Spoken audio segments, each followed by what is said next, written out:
Hi welcome back to our channel. ఈరోజు ఈ వీడియోలో ఐఏఎస్ ఆఫీసర్ ఎలా అవ్వాలి, క్వాలిఫికేషన్ ఏముండాలి, ఏజ్ ఎంత ఉండాలి, ఫిజికల్ టెస్ట్ ఏముంటాయి, ఎగ్జామ్స్ ఎలా ఉంటాయి, సెలక్షన్ ప్రాసెస్ ఎలా ఉంటుంది, ఎలాంటి పవర్స్ ఉంటాయి, శాలరీ ఎంత ఉంటుందనేది చూద్దాం. ఇంకా లేట్ చేయకుండా let's get in our video. ముందుగా ఐఏఎస్ అంటే ఏంటో చూద్దాం.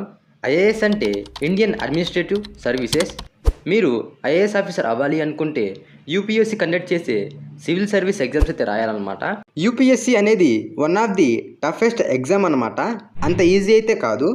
నెక్స్ట్ క్వాలిఫికేషన్ ఏంటో చూద్దాం. ఏదైనా డిగ్రీ కంప్లీట్ చేసి ఉండాలి, లేదా ఏదైనా డిగ్రీలో ఫైనల్ ఇయర్లో ఉన్న ఈ సివిల్ సర్వీస్ ఎగ్జామ్స్కి అయితే మీరు అప్లై చేసుకోవచ్చు అండ్ రాసుకోవచ్చు. నెక్స్ట్ ఏజ్ ఎంత ఉండాలో చూద్దాం. 21 నుంచి 32 ఇయర్స్ ఏజ్ లిమిట్ అయితే ఉంటుంది. ఎస్సీ ఎస్టీకి అయితే 5 ఇయర్స్, ఓబీసీకి అయితే 3 ఇయర్స్ ఏజ్ రిలాక్సేషన్ అయితే ఉంటుందన్నమాట. నెక్స్ట్ ఫిజికల్ టెస్ట్ క్వాలిఫికేషన్ చూద్దాం. మెన్స్కి వచ్చేసి హైట్ అయితే 165 సెంటీమీటర్స్ ఉండాలి, ఉమెన్స్కి అయితే 150 సెంటీమీటర్స్ హైట్ అయితే ఉండాలి. అండ్ ఎస్టీస్కి అయితే హైట్ మెన్స్కి వచ్చేసరికి 160 సెంటీమీటర్స్ ఉన్న ఎలిజిబులే.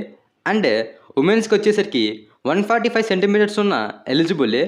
నెక్స్ట్ చెస్ట్ విషయానికి వస్తే మెన్స్ చెస్ట్ అయితే 84 సెంటీమీటర్స్ ఉండాలి, ఉమెన్స్ చెస్ట్ అయితే 79 సెంటీమీటర్స్ ఉండాలి.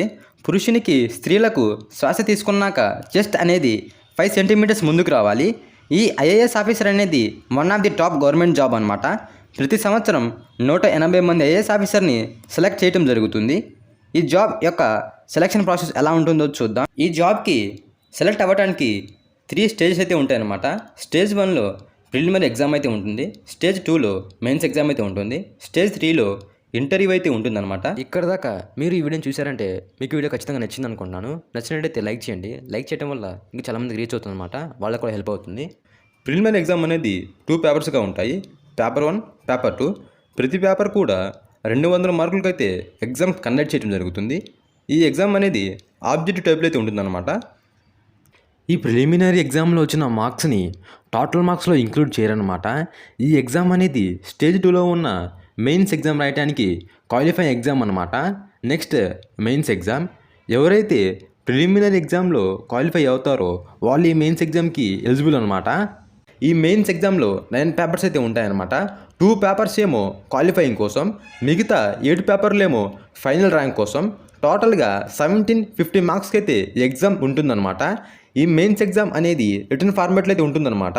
అంటే ఆబ్జెక్టివ్లో ఉన్నట్టు బిట్స్ అయితే ఉండవు, ఓన్లీ రాయటం అయితే ఉంటుంది. అయితే ఈ మెయిన్స్ ఎగ్జామ్లో బాగా మార్క్స్ వచ్చి మెరిట్ లిస్ట్ సెలెక్ట్ అవుతారో వాళ్ళకి ఇంటర్వ్యూ అయితే ఉంటుందన్నమాట. ఒక జాబ్కి 2 సెలెక్ట్ చేస్తారు ఇంటర్వ్యూ కోసం. అంటే 1:2లో సెలెక్ట్ చేస్తారనమాట.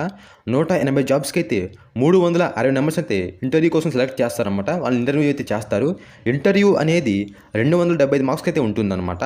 టోటల్గా 20-25 మార్క్స్కి అయితే ఈ ఐఏఎస్ ఎగ్జామ్ అనేది ఉంటుంది. ఫస్ట్ రౌండ్లో 5 to 6 lakhs మెంబర్స్ అయితే ఎగ్జామ్ రాయటం జరుగుతుంది. సెకండ్ రౌండ్లో అయితే 600 నుంచి 700 మాత్రమే ఉంటారనమాట మెంబర్స్ అయితే. నెక్స్ట్ జాబ్స్ ఎన్ని ఉంటే అంతమంది అయితే జాబ్ సెలెక్ట్ అయ్యి అంతమంది మాత్రం బయటపడతారనమాట జాబ్స్ వచ్చి. సో అంత కష్టం అనమాట ఎగ్జామ్ అనేది. నెక్స్ట్ శాలరీస్ ఎలా ఉంటాయో చూద్దాం. శాలరీస్ అయితే స్టార్టింగ్లో అయితే 56,000 అయితే ఉంటుంది. అండ్ ఎక్స్పీరియన్స్ పెరిగే కొద్దీ, ఇయర్స్ పాస్ అయ్యే కొద్దీ మీకు శాలరీ అనేది 2.50 lakhs అయితే శాలరీ అయితే ఉంటుందన్నమాట. నెక్స్ట్ ఐపీఎస్ ఆఫీసర్ ఎలా అవ్వాలి, అండ్ ఐఏఎస్ ఐపీఎస్ కాకుండా యూపీఎస్లో ఇంకా ఎలాంటి జాబ్స్ ఉంటాయి అని డీటెయిల్గా చూద్దాం నెక్స్ట్ వీడియోస్లో అయితే. నచ్చినట్టయితే లైక్ చేయండి తప్పకుండా, అండ్ సబ్స్క్రైబ్ చేసుకోండి. Thank you for watching.